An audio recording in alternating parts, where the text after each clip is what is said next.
سلام. تا الان شده یه سریال رو ببینید ولی کاراکتر اصلیش تو مختون باشه؟ اگه آره بدونین تنها نیستین. تو این ویدیو میخوایم 10 تا از کاراکترهای اصلی تو مخ رو معرفی کنیم. بریم ببینیم چه خبره.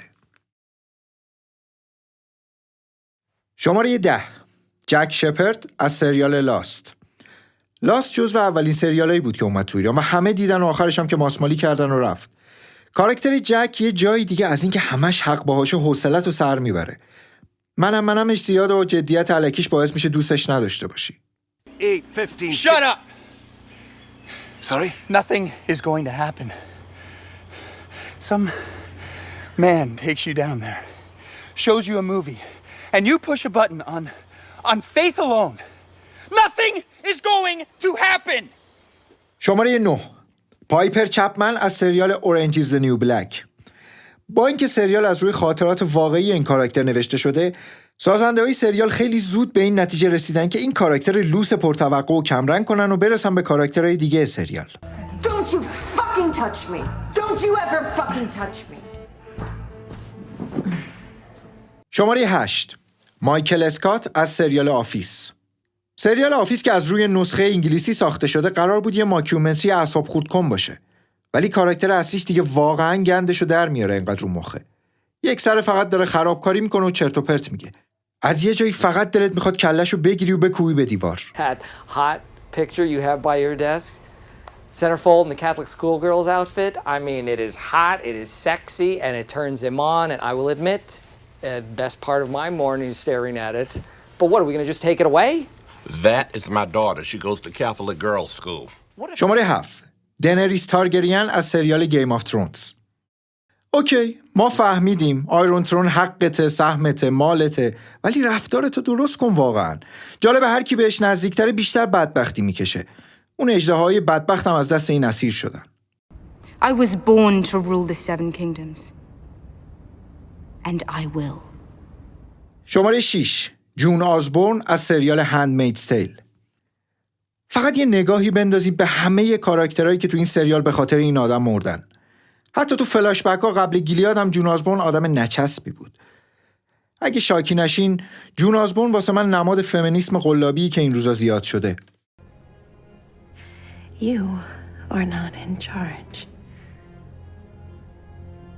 I am. So, go to your office and find me a fucking map. Thank you.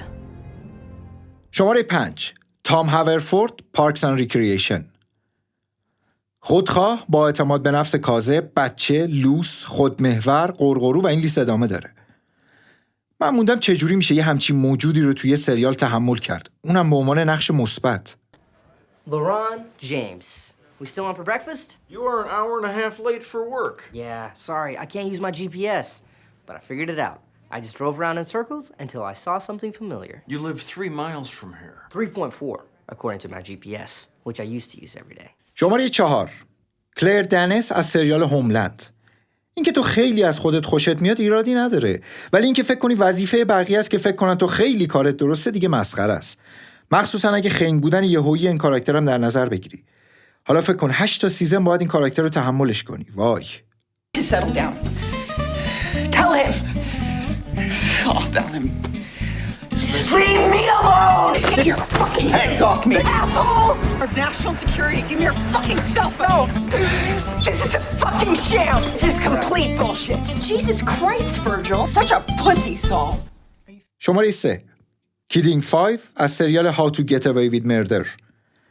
این دفعه کاراکترامون یه دونه نیست، 5 تا کاراکتر تو مخ، یعنی یکی از اون یکی بدتر. هی گند میزنن، بعدم میندازن گردن آنالیز، بعد تا گیر میکنن قرقر کنن میان پیشش که نجاتشون بده.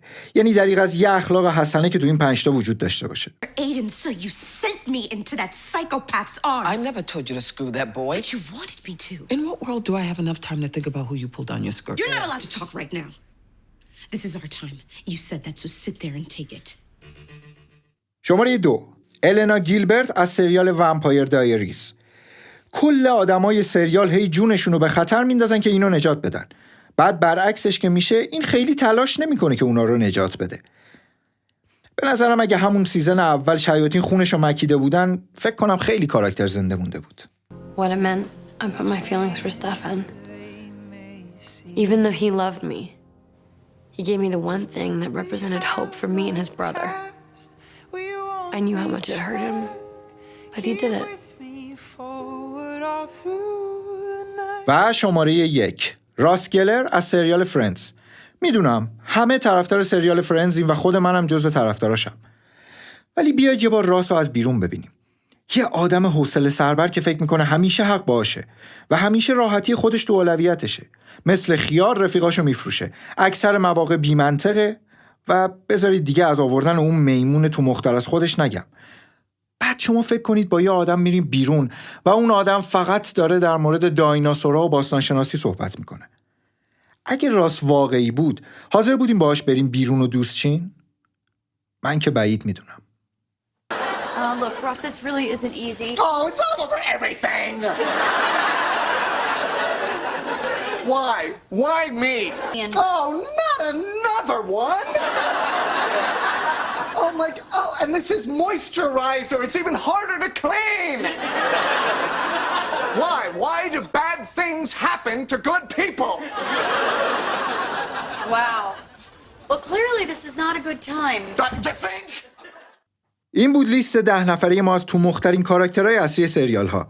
فکر میکنم اگه این لیست قرار بود درباره سریال های ایرانی باشه باید 1000 تایی میشد.